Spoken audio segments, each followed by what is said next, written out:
Jangan lupa like, komen, dan subscribe channel YouTube TVRI Bengkulu dan nyalakan lonceng notifikasinya.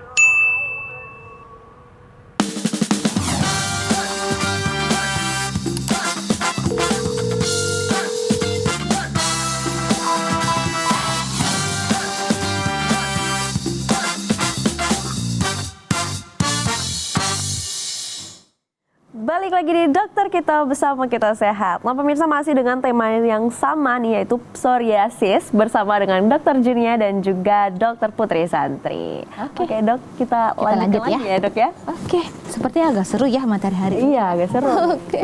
Mungkin pemirsa mulai ngeh ya Dok ya, Iya. oh ini ternyata. Oh saya pernah nih gitu ya. Sering dijumpai ya Dok ya. Pantas ya kasih obat jamur nggak sembuh-sembuh gitu ya. Ternyata beda penyakit. Beda. Oke, kita tunggu dulu. Oke.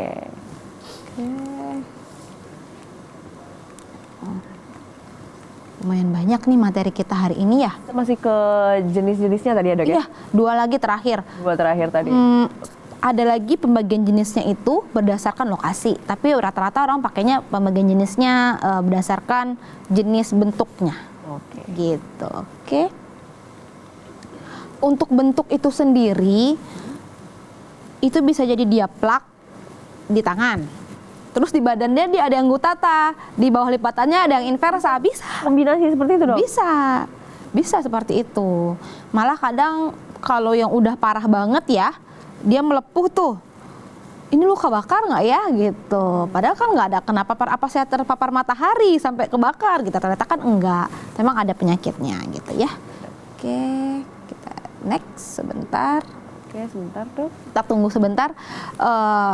Slide-nya tadi kita sampai yang setelah ini ya tadi ya. Ya, Oke. ini dia Dok. Kita lanjut nih. Oh, sebelumnya ya Dok ya? Ini yang setelahnya. Sebelumnya? Ini jalan sendiri nih kayaknya. Oke. Oke. Oke, kita tunggu sebentar ya Dok ya. Psoriasis. Namanya emang agak ke Inggris-Inggrisan ya Iya, gitu ya. nggak taunya ini ternyata. Oke. Ini kali ya Dok. Oke, sebelumnya Sebelumnya lagi. tinggal 2 ya Dok ya? Iya, sebelumnya. Oke, Nah, yang ini. Oke. Ini namanya psoriasis erythroderma. Erythro itu merah, jadi dia kemerahan dan ini melepuh seluruh tubuh. Seluruh tubuh Dok? Iya, bisa lebih luas biasanya. Dia kayak kalau dimakan itu kayak flek apa sih? Kremes gitu ya gitu. Nah ini perih banget. Oh perih. Kadang ini kan sekilas mirip luka bakar. Nanti derajatnya sendiri pembagiannya itu berdasarkan luas permukaan tubuh, berdasarkan rule of 10 namanya. 9 ya, yang pakai jari, pakai seluas jari itu 1 hitungannya gitu. Nanti dibahas di akhir. Nah, ini jenisnya erythroderma, ini kita cukup tahu aja. Saya selama saya praktek sih belum pernah temu yang ini. Yang paling banyak sih yang ini. Sama yang plak sama psoriasis yang itu. Gitu. Iya. Nah, kemudian ini psoriasis artritis. Artritis kan infeksi pada sendi ya. Dia itu combine, dia ada psoriasisnya juga, kemudian sendinya juga nyeri, juga sakit. Itu disebut psoriasis artritis. Sampai saat ini saya belum pernah menemukan, atau Dokter Putri mungkin pernah menemukan, saya juga mungkin jarang terjadi ya. Karena biasanya orang lebih fokus ke artritisnya. Ternyata ada tuh artritis yang combine dengan psoriasis begitu. Oke, kita next. Oke, kita ke next slide. Oke, gejala dan gambaran klinis. Oke. Ini psoriasis plak atau vulgaris ya. Yang pertama tadi, gejalanya itu munculnya sering di lutut, siku, kulit kepala. Ini sering di kulit kepala, biasanya di dekat telinga. Di bagian sini Dok? Iya, dia di antara rambut kena, di luar rambut pun kena. Itu gatal banget. Salah diagnosis, kadang pasien bilangnya ketombe. Ketombe kok tebal gitu. Gatal, biasanya ciri khasnya digaruk-garuk nanti ada titik-titik berdarah itu ya Dok ya? Iya, sampai berdarah seperti gitu. Seperti itu. Merah dengan sisik berwarna putih, kulit kering, gatal, pecah-pecah hingga berdarah. Semakin sering gatal ya, semakin digaruk. Ketombe ini harusnya buang, dicongkel-congkel kan semakin berdarah biasanya. Ya. Memperparah lagi berarti ya Dok? Iya, nyeri. Biasanya bisa infeksi sekunder karena udah dimanipulasi ya, lukanya udah digaruk-garuk. Oke, next. Jadi kita ke berikutnya.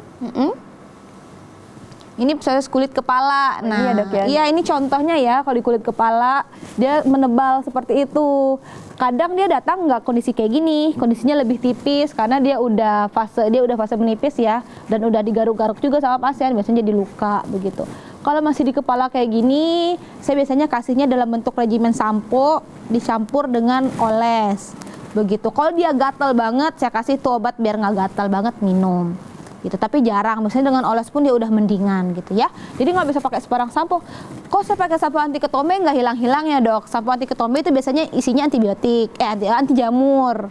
Makanya karena bukan penyebabnya jamur, dia tidak sembuh dengan sampo yang ada kandungan anti jamurnya, begitu ya. Ini apa bisa disebabkan karena salah pemakaian sampo, Dok? Saya belum pernah menemui kalau yang itu. Biasanya dia muncul aja tanpa sebab. Kalau ditanya, gitu ya? iya, kalau ditanya, Ibu habis apa akhir-akhir ini, atau Bapak habis apa akhir-akhir ini? Saya lagi banyak kerjaan, Dok, stresor saya berat banget. Biasanya rata-rata itu pemicunya yang paling banyak ditemui. Tapi hal lain tidak menutup kemungkinan, seperti yang dijelaskan di awal tadi ya. Kulit kepalanya kering, bersisik, berwarna kemerahan. Ini belum merah, masih putih, masih sisik. Nanti kalau sisiknya hilang, merah di bawahnya. Iya.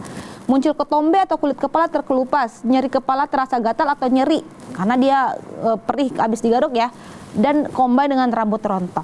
Wah, itu bahaya ya, Dok? Iya. Kalau rontok bapak-bapak kan depannya dulu ya. Iya. Kalau rontok ini biasanya merata rontoknya atau dia kayak bulat gitu, rontok tek di satu tempat. Di satu tempat gitu? Iya, kayak Bisa rontok aja gitu. Jadi kayak apa ya? Gundul gitu, Gundul satu di- tempat. Iya, karena dia kadang di bawah, kebanyakan itu dia di bagian bawah garis rambut sampai ke setelah garis rambut. Di tengah kepala ada, tapi saya jarang temui. Jarang ditemui. Iya. Oke.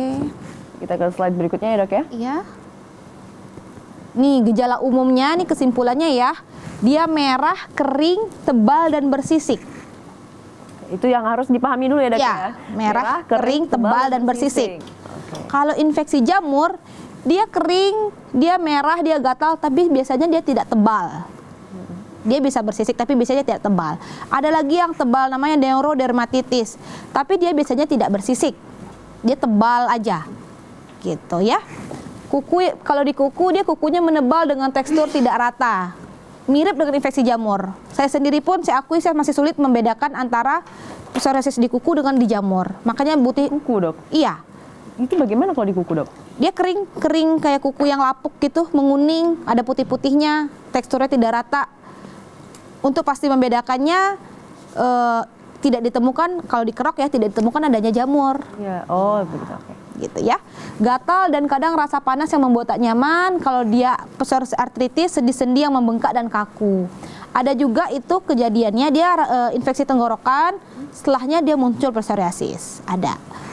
Kulit bisa sampai pecah-pecah dan berdarah. Itu biasanya udah lanjut, udah dimanipulasi, udah digaruk-garuk atau udah dikikis-kikis ya. Oke, next. Ya, ini slide terakhir nih dari saya, nanti mungkin dilanjutkan Dokter Putri ya. Baik, Dok. Ini kesimpulan aja sih yang dari awal. Nah, yang paling gambar kan udah kita jelaskan semua tadi ya. Kering, menebal, sendi bisa bengkak, pecah-pecah, gatal dan panas ya. Faktor resikonya, riwayat keluarga. Jadi kalau udah ada riwayat keluarga psoriasis, kita harus lebih ngeh, oh kemungkinan saya juga bisa kena psoriasis gitu. Obesitas karena dia mempengaruhi inversa tadi, lipatan ya. Ras kulit putih itu lebih beresiko. Trauma pada kulit, kalau ada banyak gesekan, konsumsi alkohol, infeksi bakteri, virus, streptococcus dan HIV. Makanya saya bilang tadi dia bisa dua diagnosis dalam satu gambaran penyakit kulit begitu ya. Oke, iklim terutama pada musim dingin, terutama di wilayah 4 Kering ya, musim. Dok ya? Kering. Nah, mungkin itu aja dari saya. Oke, baik. Kembali dokter. Nah sebelum kita lanjut nih ke Dokter Putri, kita jeda dulu ya. Kita istirahat sebentar nih. Betul. Untuk pemirsa jangan kemana-mana, tetaplah bersama kami di Dokter Kita Bersama Kita Sehat.